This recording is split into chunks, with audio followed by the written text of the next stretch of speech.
आजचा दिवस हा संक्रांतीचा दिवस आहे. तुम्हा सगळ्यांना संक्रांतीच्या शुभेच्छा.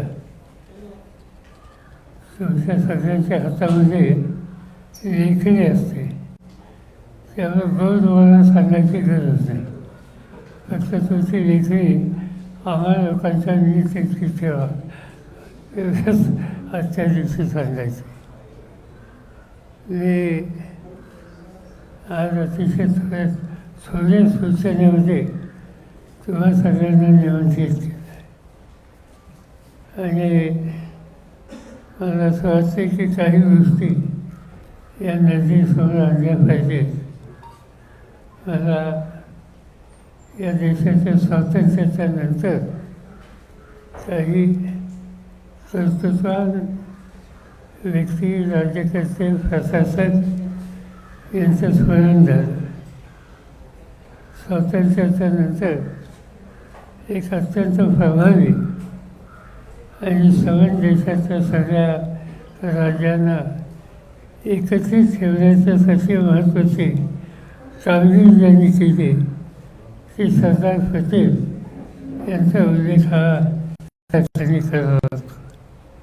सरदारांच्या नंतर उत्तर प्रदेशमधून पंडित गोविंद पंत यांच्यासारखं दुसरे कर्तृत्व हे देशाचा गृहमंत्री म्हणून आपण सगळ्यांनी अनुभवलं आहे. आणि महाराष्ट्राचं सुद्धा योगदान त्याच्यामध्ये मोठं होतं. यशवंतराव चव्हाण हे देशाचे गृहमंत्री होते, शंकरराव चव्हाण हे देशाचे गृहमंत्री होते. त्यामुळे या पदाची प्रतिष्ठा आणि गरिमा ही वाढवण्याच्यासाठी या थोर देशभक्तांनी अतिशय मोलाचं काम केलं आहे. आपल्या शेजारचं राज्य गुजरात, एकेकाळी गुजरात आणि महाराष्ट्र हे एक राज्य होतं आणि गुजरातने सुद्धा अतिशय उत्तम प्रशासक यांचं ओळख देशाला करून दिली. किंवा लोकांना फारसे कदाचित माहिती नसेल, बाबूबाई दसुबाई म्हणून एक अतिशय कर्तबगार, स्वच्छ आणि प्रामाणिक असे मुख्यमंत्री गुजरातने दिलेले होते. बाबू यांच्या नंतरच्या काळामध्ये माधवसिंग सोळंकी असतील, शिवाजीबाई पटेल असतील, अनेकांची नावं सांगता येतील की गुजरातने उत्तम प्रशासक देशाला दिले. ही जी नावं मी आत्ता आपल्या सगळ्यांना सांगितलं, यांचं एक वैशिष्ट्य होतं की यापैकी कोणालाही त्यांच्या राज्यातनं कधी तडीपार केलं गेलं होतं. तो प्रसंग कधी राज्यकर्त्यांचा आला नाही आणि त्यामुळं तडीपार न केलेले आणि गृहखातं आणि गुजरातमधून योगदान देणारं अशा प्रकारच्या नेत्यांची आज मला आठवण होते. पण आज देशाच्या गृहमंत्र्यांनी काही भाषणं केली, विधान केली.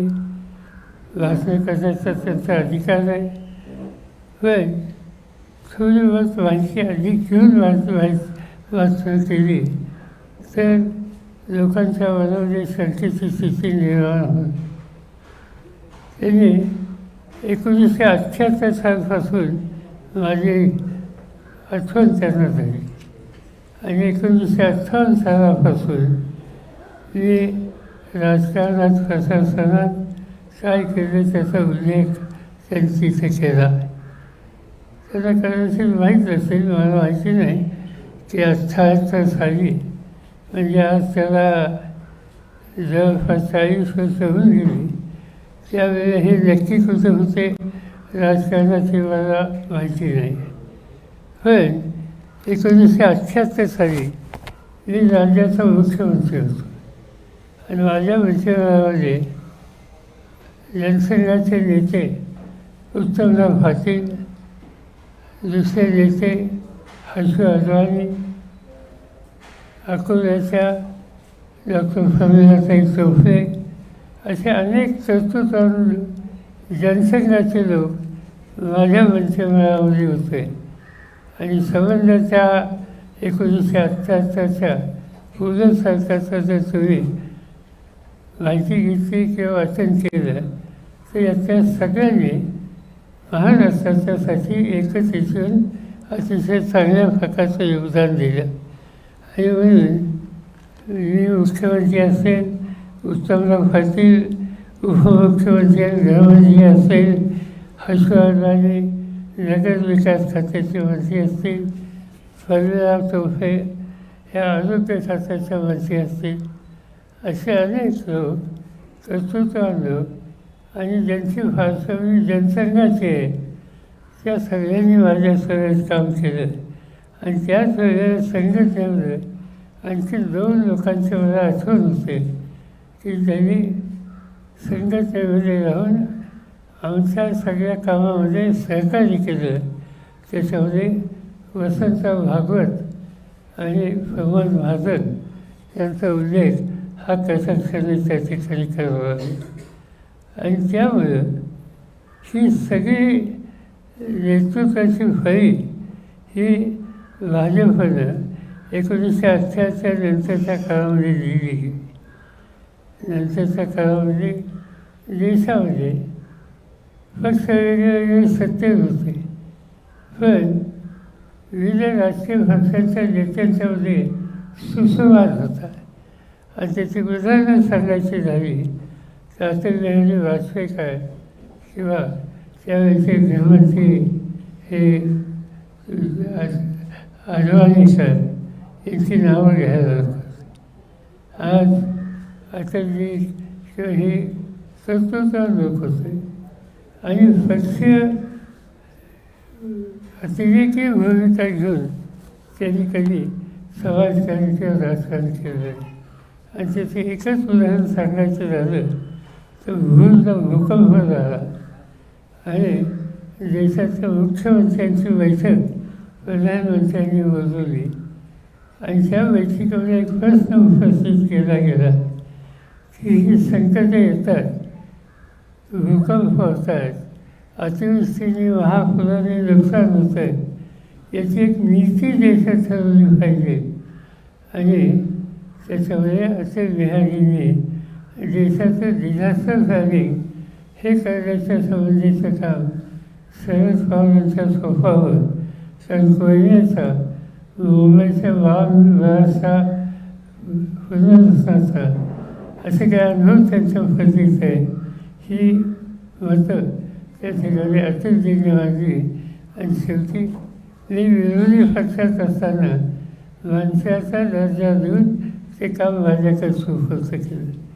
ही पार्श्वभूमी भाजपच्या नेत्यांच्यामध्ये आहे आणि त्या पार्श्वभूमीवर हल्लीच्या गृहमंत्र्यांनी अलीकडं ज्या सगळ्या जे काही व्याख्यान दिले, भाषण केले ते मी किंवा उद्धव ठाकरे यांच्याबद्दलचे जे काही उल्लेख केले त्याचा भास त्यांना केलेलं होतं. कारण मराठीमध्ये एक काही म्हण आहे, मला काही आठवत नाही, कुठं इंद्राचा ऐरावत आणि कुठं कुणाची सत्ता नाही, तर त्याच्यामध्ये हेच वाचणार हे घडतं. त्यामुळं त्याचं अधिक सांगायच्या बद्दलची काय आवश्यकता नाही. आता उद्धव ठाकरेंच्याबद्दल सुद्धा त्यांनी काय भूमिका घेतली ही सगळी लोकांनी मांडलेली आणि उद्धव ठाकरेसुद्धा त्याचा कधीतरी त्याच्याबद्दलचं त्यांचं मत सांगतील.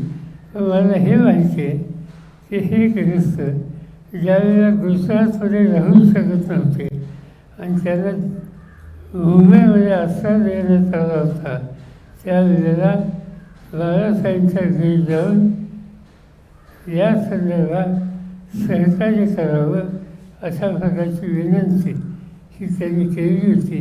याच्याबद्दलची अधिक माहिती माझ्यापेक्षा उद्धव ठाकरे सांगतील, त्यामुळं मी याच्याबद्दल अधिक काही सांगू इच्छित नाही.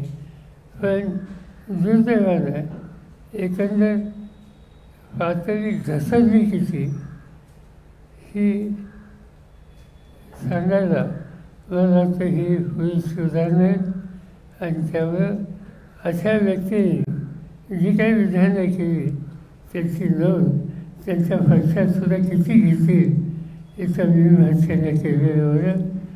याशिवाय तुम्हाला काही विचारायचं असेल तर आपण विचारू शकता.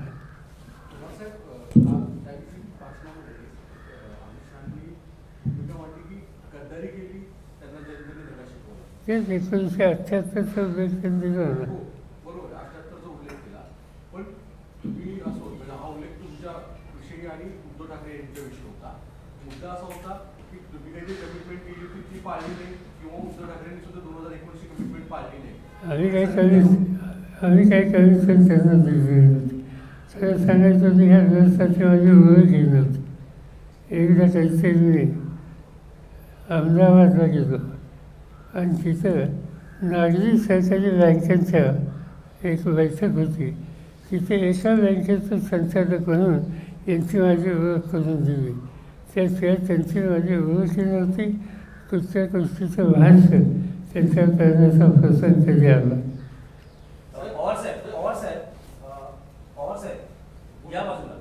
अमित शहा टीका केली गेली आहे. याआधी बघितलं तर लोकसभेमध्ये पंतप्रधानांनी भटकती आत्मा असा उल्लेख केला होता. त्यानंतर विधानसभा प्रचारामध्ये अमित शहांनी भ्रष्टाचाराचे शिरोमणी असा उल्लेख केला होता. आताही तुमच्यावर टीका झालेली आहे. तर या ज्या टीका तुमच्यावर सतत होत आहे, तर महाराष्ट्रात तुम्ही टीकेच्या रडारवर आहात, तुम्ही प्रमुख व्यक्ती आहात म्हणून होते, आणि आता पवारांना ही टीका इतकी जिव्हारी का लागली जेव्हा या सतत टीका होत्या? जिव्हारी काही लागली नाही. त्याचं काही फारसे जिव्हारी लागली असं लोन घेणारी व्यक्तीच नाही आहे. त्याचा ती लेवलच नाही. प्रश्न तो नाही. प्रश्न एकच आहे, तुम्ही जे सांगितलं लोकसभेच्या निवडणुकीच्या वेळेला या लोकांची भूमिका मला वेगळी दिसत होती. लोकसभेचा निकाल काय लागला हा माहिती आहे. विधानसभेच्या निवडणुकीमध्ये त्यांनी त्यांच्या पक्षाने व्यक्तिगत तिथं कोणाला मी बोलत नाही, पण लोकसभेचा निकाल लक्षामध्ये घेऊन त्यांनी अधिक काळजी घेतली. ही गोष्ट मान्य केली. मी धैर्य बोललेलं. सर, इंडिया अलायन्सला घेऊन आता सध्याची जी स्थिती आहे त्या स्थितीवरून सामनामधून रोज काहीतरी लिहिलं जात आहे. पुन्हा एकदा गरज आलेली आहे का की आपण मध्यस्थी करावी, आपण पुढे जावं? कारण ज्या पद्धतीनं दिल्लीमध्ये सुद्धा काँग्रेस आणि आप वेगवेगळे लढत आहेत, त्यावर राष्ट्रवादीचा काय स्टँड आहे? दोन गोष्टी आहेत की इंडिया आघाडीमध्ये ज्यावेळेला आम्ही सगळे एकत्र असतो त्यावेळेला आमच्या देश पातळीवरच्या ज्या संघर्ष आहेत, निवडणूक आहेत, त्याच्यामध्ये एकत्र येण्याच्या उद्देशाचा विचार होता. राज्याच्या आणि विशेषतः या स्थानिक पातळीवरच्या लोकशाही गव्हर्नमेंट असेल, पंचायत राज्य असतील, या सगळ्या निवडणुकीमध्ये आपण एकत्रित काम करावं अशी चर्चा आमच्यात कधीही झालेली नाही. पण आता ज्या पद्धतीनं वृत्तपत्रांनी तिची नोंद घेतली, ही घेतल्याच्या नंतर कमीत कमी राष्ट्रीय पातळीवरच्या इस्यूच्यावर आपण एकत्र येण्याची जी भूमिका आहे त्याच्यात सातत्य ठेवण्याची आवश्यकता आहे. आणि तसा प्रयत्न माझ्याकडून या सगळ्यांना नियंत्रित करून केला जाईल. एक. आणि नंबर 2, त्याच्या आधी महाराष्ट्रामध्ये राज्यापुरतं सीमित इंडिया आघाडीचा संबंध नाही, पण राज्यापुरतं सीमित येत्या 18 दिवसामध्ये काँग्रेस पक्षाचे अध्यक्ष, त्यांचे सहकारी, शिवसेनेचे नेते उद्धव ठाकरे, त्यांचे सहकारी जयंत पाटील आणि आम्ही एकत्र बसून या सगळ्या गोष्टींचा विचार करून इथं काही वेगळी भूमिका घेता येईल का एकत्रित त्याच्याबद्दलचा विचार करणार.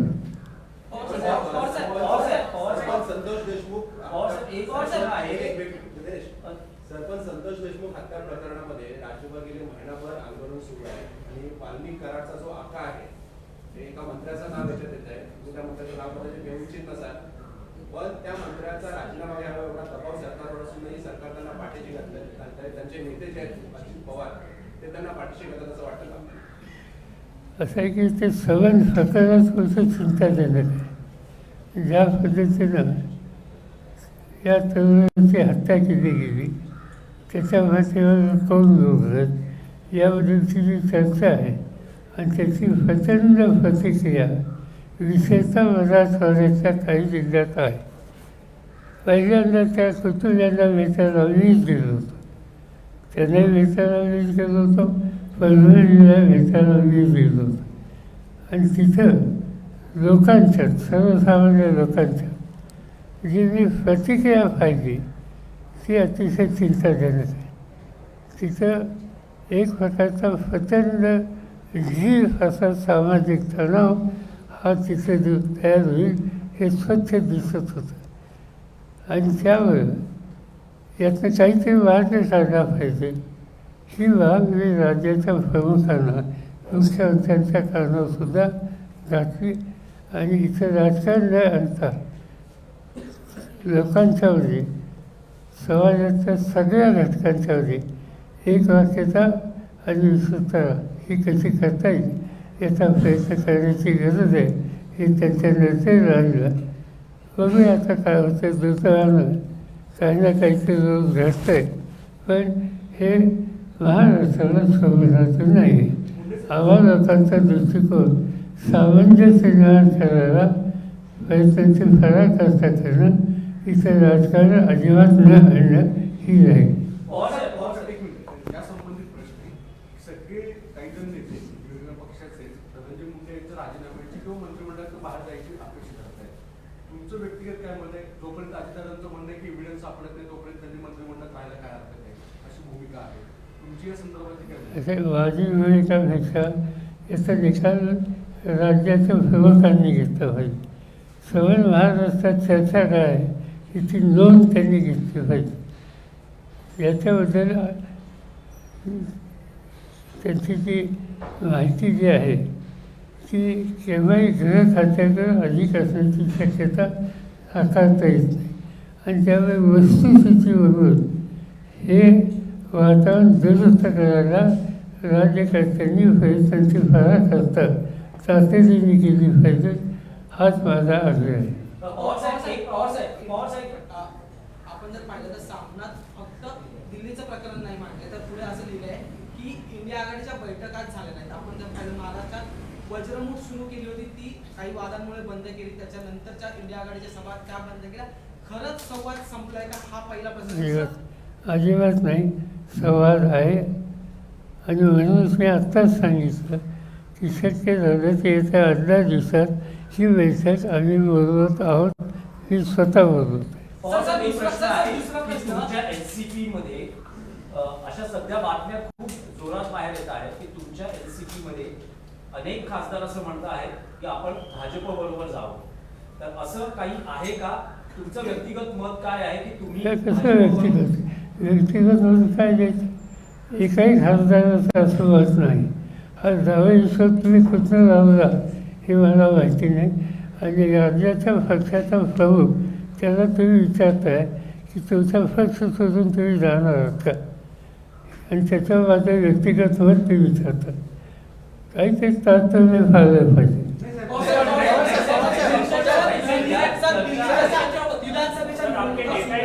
आता आगामी काळात महाराष्ट्रात स्थानिक स्वराज्य संस्थेच्या निवडणुका लागतील. आगामी काळात महाराष्ट्रात स्थानिक स्वराज्य संस्थेच्या निवडणुका लागतील. आतापर्यंत तुम्ही नेत्यांना जपले पण आता कार्यकर्त्यांना जपण्याची संधी असणार आहे. त्यावेळेस महाविकास आघाडीचं इंडिया आघाडीचं राजकारण कसं असणार?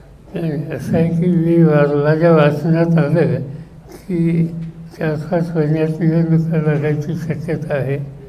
आमचं असेसमेंट होतं 3-1 महिन्यात लागतील.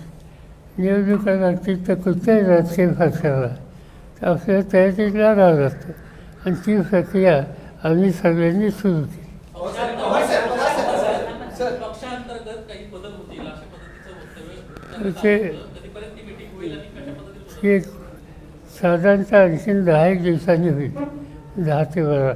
आमचे अध्यक्ष सध्या बाहेर आहेत कुठेतरी हेल्थच्या प्रोग्रामच्यासाठी.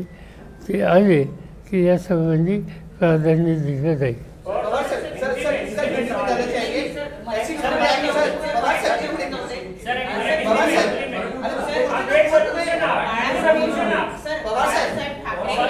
पवार साहब सवाल ये है कि आज क्या इंडिया गठबंधन जो है वो केवल लोकसभा तक ही सीमित था. सवाल इसलिए उठ रहा है क्योंकि उद्धव ठाकरे बीएमसी में अकेले चुनाव लड़ने की बात कर रहे हैं.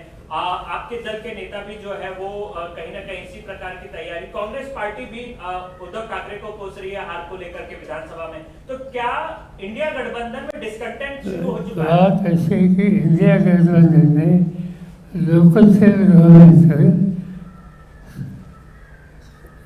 मिलकर चुनाव लड़ने की बात कभी हुई नहीं. इंडिया गठबंधन का जो टोटल अप्रोच था वो नेशनल लेवल के इलेक्शन के लिए था. यहाँ नगर पालिका हो वहाँ नगर पालिका हो, यहाँ इंडिया गठबंधन का सुझाव न था न कभी डिस्कशन होता. मगर जहाँ तक महाराष्ट्र की बात है और हमारे साथियों की ये भावना है कि एक होकर मिलकर चुनाव के लिए सामना कर सकते हैं तो सोचना चाहिए और वो कोशिश हम करने वाले हैं अगले 10 दिन में. पवार साहब ने साफ कर दिया है आने वाले जो चुनाव है वो शिवसेना खुद के दम पर लड़ेगी, अकेले लड़ेगी, वो महाविकास आघाड़ी के साथ. उद्धव ठाकरे अकेले जाने की बात कर रहे हैं. क्या है? नाही उन्होंने त्याचा खुलासा त्यांनी केला आहे काल. त्याच्यामुळे त्यांनी स्वच्छ सांगितलेले. पण मी हे स्वच्छ सांगतो की कुठे उद्या बारामती नगरपालिकेची निवडणूक आहे किंवा इंदापूरच्या निवडणुकीची निवडणूक आहे नगरपालिका. इथं आम्ही काय आघाडीचा विचार केले नाही, कदाचित करणार नाही.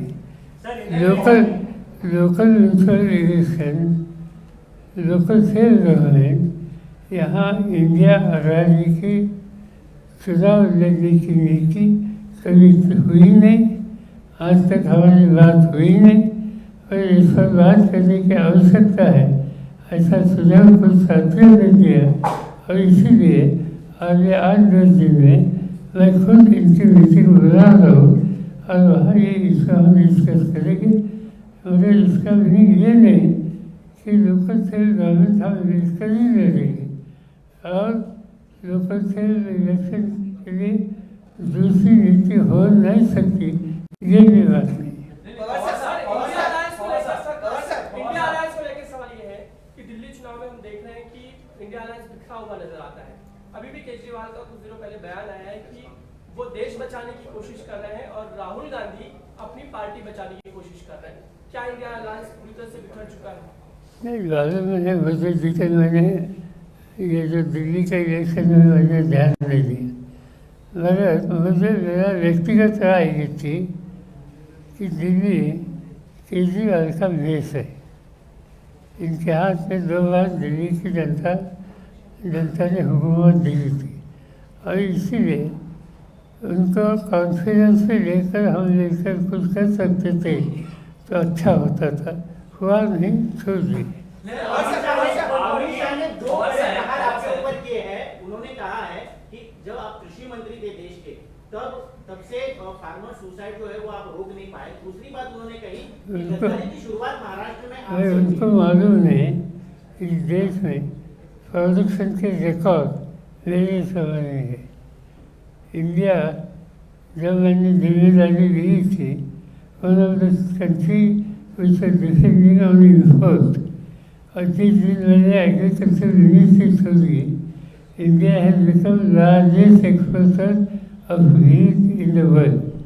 India has become the largest exporter of rice in the world. India has become the largest exporter in horticultural items. India has become the largest exporter and producer of milk. मगर ये जनरली अनपढ़ लोगों को कुछ बातें मालूम नहीं होती, इसलिए साधारण पर उन्होंने कुछ बातें इसके बाद में ज़्यादा ध्यान देने की आवश्यकता.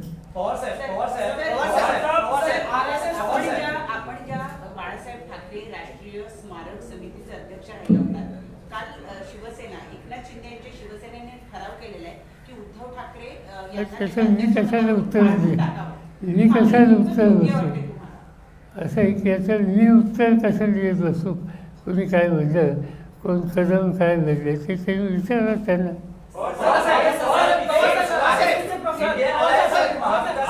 पार्टी की बैठक में आपने ये बात सामने आई कि आरएसएस का काम करने का जो तरीका है वो उस तरीके से भी पार्टी कार्डर ने आपके काम करने की जरूरत है, ये आपने बात रखी थी. क्या आप जरूरत समझते हैं कि आने वाले समय में एनसीपी के सचमुच कार्डर को उसी तरीके से काम करने का फॉर्मूला अपना? अरे मेरा स्टेटमेंट इतना नहीं समझता, मुझे मालूम नहीं था कि कई लोग इतने अनपढ़ है. सिंपल ये बात है, कई पॉलिटिकल पार्टीज में कई लोग काम करते हैं. काम करने की उनकी एक नीति होती है, नीति के आधार पर वो काम करते हैं. मगर उनके आइडियोलॉजी इसका समर्थन कोई नहीं कर सकते. और इसलिए जब मैंने कहा कि आइडियोलॉजी इसके बारे में हमारे इनमें तीव्र मतभेद है, मगर मेहनत करने में इनके पास जो कादर है वो नज़रअंदाज नहीं कर सकते. मुझे याद है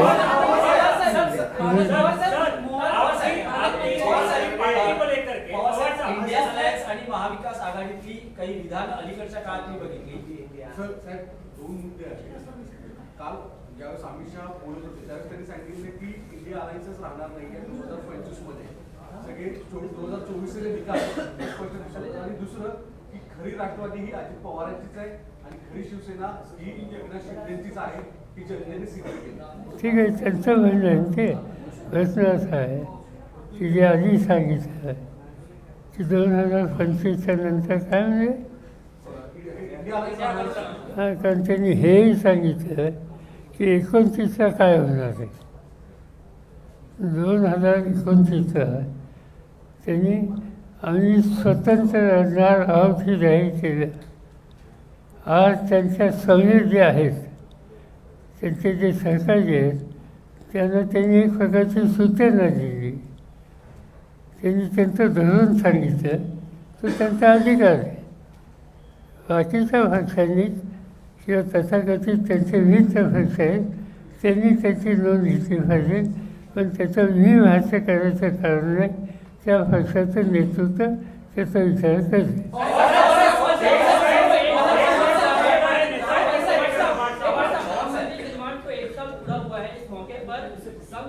मोहन भागवत ने ये कहा कि राम मंदिर का निर्माण ही देश की असली आजादी का मतलब है. किसने कहा है? राम मंदिर का निर्माण का अरे एकाने बोला ना. मोहन भागवत का ये स्टेटमेंट है, राम मंदिर का निर्माण ही देश की असली आजादी है. ठीक है, उनको ये लगता है क्योंकि आज़ादी की है जो इंटायर मूवमेंट थी, भागवत साहब और निखिल विचारधारा के लोगों का योगदान क्या होता, ये पूरे देशवासियों को मालूम है. देश का हिस्ट्री का एक हिस्सा है और इसलिए उन्होंने देश का असली इतिहास क्या है इस बारे में थोड़ा समझने की आवश्यकता है.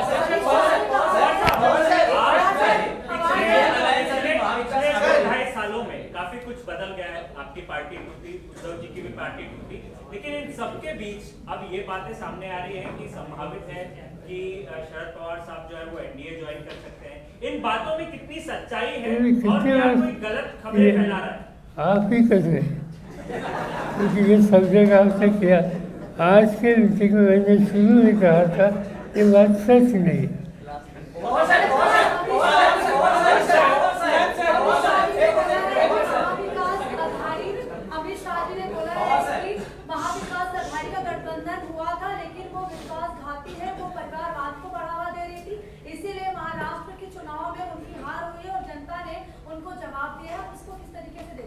किसने? अमित शाह ने बोला है. हाँ, अरे हाँ, महाविकास अघाड़ी का जो गठबंधन है वो विश्वासघाती थी, इसीलिए राज्य में जो विधानसभा चुनाव हुए उनकी हार हुई है क्योंकि वो परिवारवाद को बढ़ावा दे रहे हैं. तो इसीलिए जब विधानसभा इलेक्शन का रिजल्ट तो आ गया, लोकसभा भी आया था, तो इस बारे में वो क्या कहना चाहते? उनको सबक सिखाया था यहाँ की जनता ने.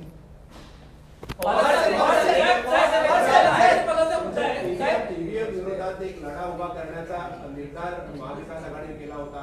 काही केसेस इंडिव्हिज्युअल आमदारांनी कोर्टात फाईट केलेले आहेत, पण व्यापक स्वरूपात या संदर्भात नाही, महाविकास आघाडीच्या वतीनं काही कार्यक्रम हातात घेतला असं नव्हे. काही आमच्या सरकारांनी एकत्र बसून याचा विचार केला. काही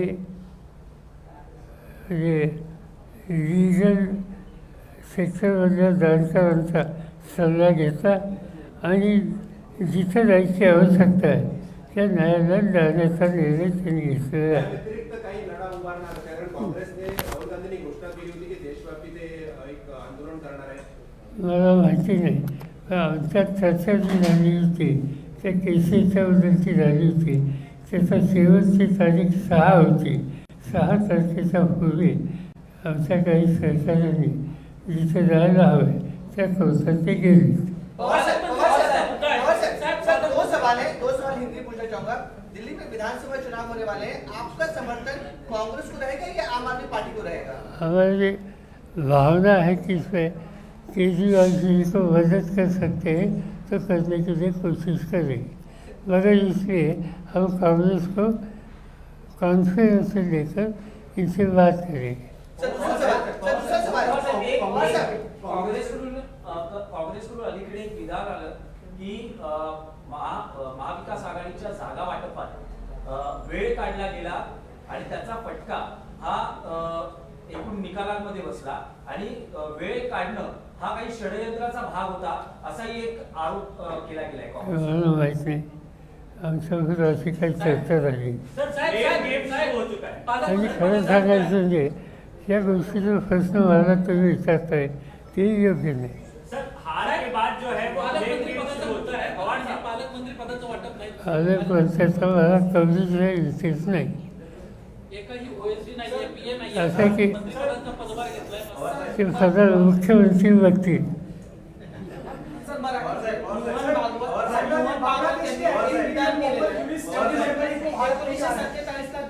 फक्त ब्रिटिश राजवटीतून स्वातंत्र्य झाला.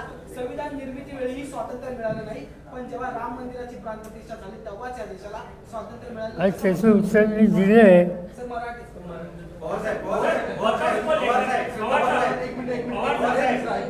संघ परिवाराचा असा एक दावा दिसून येतोय, संघ परिवाराचा असा एक दावा दिसून येतोय की संघाच्या शाखेमध्ये डॉक्टर बाबासाहेब आंबेडकर गेले होते. कराडमध्ये तसा सुद्धा त्या अनुषंगाने एक मोठा कार्यक्रम होतोय. तुमचा स्वतःचा या संदर्भाचा काही संदर्भ इतिहास काही माहिती नाही. आज माझ्या वाचण्यात काही गोष्टी आल्या की उद्या मी कराडला गेलो चौकशी करेन.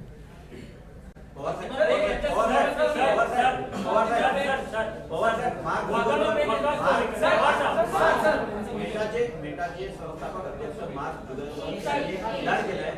त्यांनी म्हटलंय की 2024च्या लोकसभा निवडणुकीमध्ये सत्ताधारी पराभूत झाले होते.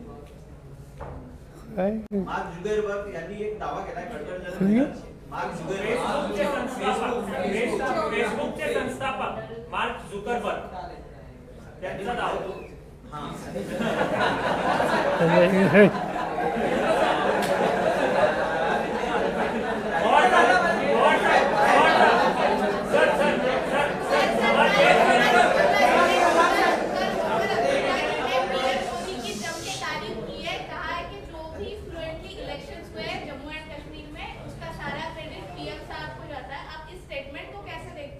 किसका सेंसेस है? उमर अब्दुल्ला. अच्छा ठीक है, उन्होंने मिलकर इससे पहले वो चुनाव लड़े थे, इससे उनका एक अलग रिश्ता है, शायद वो दिखाने के लिए कोशिश की होगी.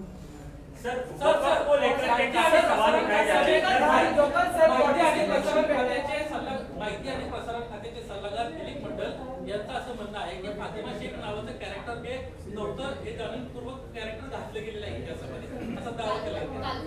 माहिती नाही, आम्हाला काही माहिती नाही, आम्ही काही त्याच्या खोलात गेलो आहे. सर लोकल सेल्फ बॉडीज के इलेक्शंस आएंगे, नगर पालिका हो महानगरपालिका, क्या आपको विधानसभा चुनाव के नतीजों को देखते हुए क्या आपको लगता है कि आप तीनों दलों को साथ में लड़ना ज्यादा सही होगा या अलग? बात ऐसी, मैंने कहा कि कांग्रेस पार्टी उद्धव ठाकरे के नेतृत्व वाली पार्टी और दूसरे हमारे जो साथी हैं इंक्लूडिंग एनसीपी, हम अगले 8-10 दिन में बैठेंगे, आगे क्या नीति रखनी चाहिए इस पर बहस करेंगे, इसे तय करेंगे कि अपनी लाइन क्या है। ये होने के बाद आपको बताएंगे। विधानसभा चुनाव सर, जिस तरह से चर्चाएं बहुत ज्यादा चर्चा उठने की, सुप्रिया जी को यूनियन में मंत्री बना दिया जाएगा, आपको दूसरे सर वक्फ को लेकर क्या भूमिका है? इंडिया अलायन्स परळी विधानसभा त्यांचे पराभूत उमेदवार राजेसाहेब देशमुख आणि जितेंद्र आव्हाड यांनी एक दावा केलाय की त्या विधानसभा निवडणुकीमध्ये 201 बूथ कॅप्चर केले गेले. काही वीजचा असा आमच्याकडे तक्रार आहे, तिथे उमेदवार देशमुख म्हणून आहेत, त्यांनी मतदानाच्या दिवशी काही फोन आम्हा लोकांना केले, असं असं इथं घडतं आहे. आम्ही नजरेला आणून द्यायचा प्रयत्न केला, पण असं सांगण्यात आलं की हे नवीन काही तिथं नाही आहे. सर, लोकसभा चुनाव में भी हमने देखा विधानसभा में कि लगातार आपको टारगेट करना शुरू कर दिया गया था। खुद प्रधानमंत्री ने भी किया, उसके बाद अमित शाह ने किया। अभी लोकल सेंट्रल बॉडीज के इलेक्शंस आ रहे हैं, अभी से अमित शाह एक नैरेटिव सेट करने की कोशिश अभी से शुरू हो गई। क्या लग रहा है आपको फिर से, जैसे वो कहते हैं कि 100% बीजेपी आनी चाहिए, उनका नारा है, तो उसके तहत उनका आपको- नारा कुछ भी हो सकता है, वो तो उनका अधिकार है अपनी नीति तय करने की। इसलिए 100% उनको सीट चाहिए, ऐसी बात उन्होंने कही तो इसको विरोध करना हमारा फर्ज है, हम तो करेंगे और दिखाएंगे, ये हो नहीं सकता। सर, कल पीएम मोदी मुंबई आ रहे हैं और मुंबई में महायुति के सभी विधायकों के साथ एक बैठक भी करने वाले हैं। अमित शाह परसों ही आकर गए, कहीं ना कहीं आने वाले स्थानीय निकाय चुनाव के चलते तैयारियां जोर शोर से शुरू है, लेकिन महाविकास आघाड़ी हो या इंडिया अलायंस हो, उनमें कोई सुसंवाद नजर नहीं आ रहा है, ऐसा क्यों हो रहा है? अरे मैंने खुद कहा आपको कि आगे 10 दिन में हमारी मीटिंग हम करेंगे और आगे का हमारे एक्शन तय करेंगे। सर, लेकिन सर बीजेपी स्थानीय चुनाव को बहुत सीरियसली ले रही है, ऐसा आपने अमित शाह बता रहे हैं लगातार